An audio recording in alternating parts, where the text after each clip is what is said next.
May 27th, 1977, a movie opened against Star Wars and won. $2,689,000 versus $1,555,000. The underdog beat the space opera that would become the biggest franchise in history. Here's what makes it impossible.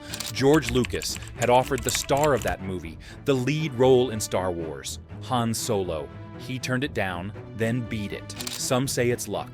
Others say it's ego. But what if it was self-destruction? A man who said no to everything. Imagine an actor who turned down James Bond, Die Hard, and The Godfather, who lost $60 million, who broke his body doing his own stunts. His name was Burt Reynolds. And despite saying no to 5 of the biggest roles in Hollywood history, he became the #1 box office star for 5 consecutive years. From the weekend he defeated Star Wars to the fortunes he refused, he did the unthinkable. But this isn't legend. The box office receipts were saved, and today, you'll see them. Number 1, opened against Star Wars and won. May 27th, 1977, Memorial Day weekend. 2 movies opened. One was a little space movie nobody expected to succeed. The other starred the biggest box office draw in the world. Smokey and the Bandit beat Star Wars that opening weekend. $2,689,000 versus $1,555,000. Burt won. Here's the twist. Months earlier, George Lucas had offered Burt the role of Han Solo. Burt turned it down. Quote, "I don't like science fiction." So on that same weekend, Burt Reynolds beat Star Wars at the box office, while the role he rejected made Harrison Ford an international superstar. Smokey finished as the #2 movie of 1977. Star Wars finished #1 and became the biggest film franchise in history. Burt later admitted, "Now I regret it. But for one glorious weekend, the Bandit beat Luke Skywalker." Number 2, first male centerfold in American history, April 1972, Cosmopolitan magazine. Burt Reynolds stretched out on a bearskin rug, completely naked, a cigarillo dangling from his lips, one arm strategically placed. This was the first male centerfold in a mainstream American publication, ever. Helen Gurley Brown asked him to do it during a commercial break on The Tonight Show. Burt said yes before they came back on air. The magazine sold out. All 1,500,000 copies. Gone. Women lined up for his autograph. The photo inspired the creation of Playgirl magazine the next year. It made Burt a sex symbol overnight. But here's what nobody talks about. 3 months later, Deliverance was released. The movie was critically acclaimed. Jon Voight gave an Oscar-worthy performance. Ned Beatty deserved a nomination. But Burt was now that nude centerfold guy. He believed the photo cost them all Oscar nominations. Quote, "It distracted from everything. The film deserved more." Years later, he said, "I'm very embarrassed by it. It was the wrong timing." 1. Decision. One photo shoot during a commercial break. It changed how Hollywood saw him forever. Number 3. #1. Box office. Star 5 years straight, 1978, 1979, 1980, 1981, 1982. 5 consecutive years. Burt Reynolds was voted the world's #1 box office star. Not top 3, not top 5. Number 1. This record tied Bing Crosby, who did it from 1944 to 1948. No other actor has matched this streak since. Not Tom Cruise, not Will Smith, not Dwayne Johnson. Nobody. In 1978 alone, Burt had 4 movies playing nationwide simultaneously. Hooper, The End, Starting Over, plus Smokey and the Bandit was still in some theaters. 4 films, all making money at the same time. And here's what makes it unbelievable. These weren't superhero movies. No special effects. No franchises handed to him. Just Burt Reynolds being charming, doing his own stunts, and making audiences laugh. He later joked, "If I met you then, I'm sorry," because he knew. For 5 straight years, he was the most bankable star on planet Earth, and it wasn't even close. Number 4, the college star who lost his spleen. You know who Burt Reynolds was, the movie star, the sex symbol, the guy with the mustache and the Trans Am. But most people don't know he was supposed to be in the NFL. Florida State University, 1954, freshman halfback. His roommate was Lee Corso. Yes, that Lee Corso from ESPN College Game Day. Burt ran for 134 yards and 2 touchdowns on just 16 carries. Coaches said he was going pro. Then came the knee injury. Mid-season, surgery. He missed the entire 1955 season. When he returned in 1957, he knew something was wrong. Quote, "I could not make cuts like I once did." Then came the car accident, a stalled truck on State Road A1A. The collision was so severe, it cost Burt his spleen. His knee was re-injured. His football career was over at age 19. October 12, 1957, NC State game. Burt was assigned to cover their best receiver. The guy got behind him, scored. At halftime, Coach Tom Nugent made it clear, if they lost, it was Burt's fault. After the game, Burt told his teammates, "I'm leaving. I'm not the ball player I was. I'm going to Hollywood." Lee Corso laughed at him. Everyone laughed. A one-legged football player going to Hollywood? Ridiculous. 20 years later, Burt Reynolds was the #1 box office star in the world. And Lee Corso was famous for one thing, being Burt Reynolds' roommate. Number 5. Turned down. 5. Career-defining roles. Han Solo in Star Wars. Turned down. Quote, "I don't like science fiction." Harrison Ford got it.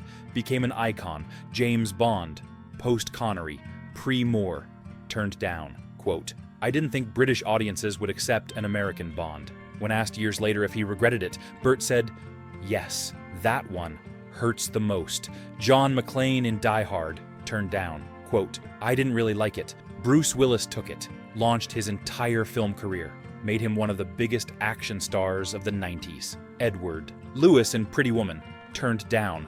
Richard Gere got it. The movie made $678 million worldwide. Became one of the most beloved romantic comedies ever made. Michael Corleone in The Godfather. This one's different. Marlon Brando threatened to quit if they cast Burt. The studio backed down. Al Pacino got the role. Won an Oscar nomination, became a legend. Randall McMurphy in One Flew Over the Cuckoo's Nest. Jack Nicholson's role, Terms of Endearment. Another Nicholson role, Rocky Balboa. Travis Bickle in Taxi Driver. That's not a list of roles. That's a list of iconic characters that defined Hollywood for 2 decades. Burt turned down every single one. Later, when asked about his career, he said, "You find the perfect person, and then you do everything you can to screw it up." He wasn't just talking about relationships. Number 6, the love of his life. Who says she wasn't Smokey and the Bandit? 1977. Burt Reynolds met Sally Field on set. The chemistry was instant. They dated for 5 years, 4 movies together. America's Golden Couple, 1979. Sally got nominated for an Oscar for Norma Rae, career-changing performance. She was transitioning from TV comedy star to serious dramatic actress. This was her big moment. Burt's response? Quote from Sally. He said, "You don't think you're going to win anything, do you?" He didn't want her to go to the Cannes Film Festival. He really was not a nice guy around me then. Oscar night, 1980. Sally Field won Best Actress. Burt refused to go with her. She had to get a ride from director David Steinberg and his wife. They picked her up in a limousine, brought champagne, made it a celebration, while Burt sat at home, alone. Years later, Sally described the relationship. Quote, "What happened is that I stopped existing. I dressed for him, looked for him, walked for him. He asked me to marry him many times, but I knew his heart wasn't in it." They broke up in 1982. 33 years later, in his 2015 memoir, Burt called Sally the love of his life, his biggest regret. Quote, "I miss her terribly. I don't know why I was so stupid." Men are like that. You find the perfect person, and then you do everything you can to screw it up. Sally's response after his death? Quote, "He invented in his rethinking that I was more important to him than he had thought, but I wasn't. He just wanted to have the thing he didn't have. He was not someone I could be around." And when asked on Watch What Happens Live about her worst on-screen kiss of all time, she said, "Burt Reynolds. It was just not something he did very well. A lot of drooling was involved. The love of his life. Who says she wasn't?" Number 7. From $60 million to bankruptcy early 1980s. Peak of Burt's career. #1 box office star. He estimated his net worth at $60 million. That's $200 million in today's money, after taxes. He bought mansions in Beverly Hills, built a massive estate in Florida, bought a 160-acre ranch with a stable of 150 horses. He owned a private jet, a helicopter, multiple cars. Life was good. Then came the Po Folks restaurant chain. His business manager convinced him to invest. Burt and a partner bought 30 franchises. Here's the critical detail. Burt personally guaranteed the leases. The chain failed. 30 locations, all hemorrhaging money. Burt was on the hook for every single lease. The losses were catastrophic. 1988, he married actress Lonnie Anderson. The prenup listed his net worth at $15 million. He'd lost $45 million in just a few years. The marriage lasted 5 years. The divorce was brutal. More money gone. By the late 90s, Burt was facing house foreclosures, multiple bankruptcies. The man who once had $60 million was selling assets just to stay afloat. September 6, 2018.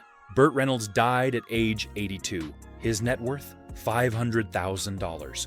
From $200 million in today's money to $500,000. That's not a financial decline. That's a complete financial collapse. All because of one bad investment and a signature on 30 lease guarantees. Number 8. The Florida State loyalty that never ended. Burt Reynolds played football at Florida State for 3 years. His career ended in 1957, but his loyalty to FSU never stopped. Not for 60 years. He donated money for new uniforms. After the 1980 season, he thought the uniforms looked terrible, so he personally redesigned them and paid for new ones, just sent them to the school. Surprise! He funded construction of Burt Reynolds Hall, the football dorms. His money built the place where FSU players lived for decades. It wasn't renamed until 2004, 14 years before he died. He had a clause written into his movie contracts. Every film had to show him wearing Florida State clothing at least once. Smokey and the Bandit, Cannonball Run, all of them. FSU gear in every movie. He hung FSU memorabilia on his movie sets, pennants, posters, everywhere. In Cannonball Run, he named Dom DeLuise's character Victor Princim, after his former FSU teammate, quarterback Vic Princi, 1983 to 1986. He became minority owner of the Tampa Bay Bandits, a USFL football team. The team was named after his character in Smokey and the Bandit. He brought FSU culture to professional football. Bobby Bowden, legendary FSU coach, once said, "Burt Reynolds was the biggest positive thing we had going when I arrived." They became close friends. Burt appeared on Bowden's TV show for years. Lee Corso, his roommate, later joked, "I was famous for one thing at Florida State. I was Burt Reynolds' roommate." Most people move on from college after 4 years. Burt Reynolds wore his FSU jersey in Hollywood blockbusters for 40 years. That's not school spirit. That's loyalty that transcends reason. Number 9, the comeback. At age 61. By the mid-90s, Burt Reynolds' career was over, or so everyone thought. He'd spent the 80s doing mediocre action. Films. The box office magic was gone. Hollywood had moved on. Then came 1997. A young director named Paul Thomas Anderson was making a film about the 70s porn industry. He wanted Burt to play Jack Horner, a paternal adult film director. Burt read the script. He hated it. He thought it was disgusting, but he needed the work, so he said yes. Boogie Nights came out. The reviews were incredible. Burt's performance was called a revelation. Critics said he'd given the best performance of his career. At age 61. Oscar nomination, Best Supporting Actor, his only Oscar nomination in his entire career. The comeback was real, but here's what makes it unbelievable. During filming, Burt feuded with Paul Thomas Anderson. He thought the director was too young, too inexperienced. They clashed constantly. After seeing a rough cut, Burt was so angry, he fired his agent. Quote, "That was my agent's fault for getting me into this." The movie became a critical darling, launched Mark Wahlberg's career, made Paul Thomas Anderson one of the most respected directors in Hollywood, earned Burt his only Oscar nomination, and Burt spent the rest of his life saying he regretted doing it, even though it saved his career, even though it gave him the one thing Hollywood never gave him before, respect, as a serious actor. Sometimes the roles that define you are the ones you wish you'd never taken. Number 10, the stunts that nearly killed him. Burt Reynolds did his own stunts, always. It was part of the image. the tough guy, the action star, no stunt doubles, no CGI, just Burt, Deliverance, 1972, the waterfall scene. Burt went over himself, no double. He injured his coccyx, the tailbone. Painful, but he kept filming. The man who loved cat dancing, fight scene. He got a hernia, had to have surgery, kept doing stunts. Then came City Heat, 1984, first day of filming. A stunt went wrong. Burt was struck in the face with a metal chair. The impact shattered his jaw. He developed temporomandibular joint dysfunction, TMJ. The pain was constant. He couldn't eat solid food. He lost weight. 50 pounds gone. The tabloids started rumors. In the 80s, 50-pound weight loss meant one thing: HIV. The rumors destroyed what was left of his career. To manage the pain, doctors prescribed medication, painkillers. Burt became addicted. For years, he struggled. The prescription drug addiction was documented by both his ex-wives, Judy Carn, Lonnie Anderson. Both confirmed it. The injuries, the addiction, the weight loss, the HIV rumors, all from doing his own stunts, all because Burt Reynolds refused to let someone else take the fall, drive the car, or throw the punch. By the 90s, he was in constant pain. His health was ruined.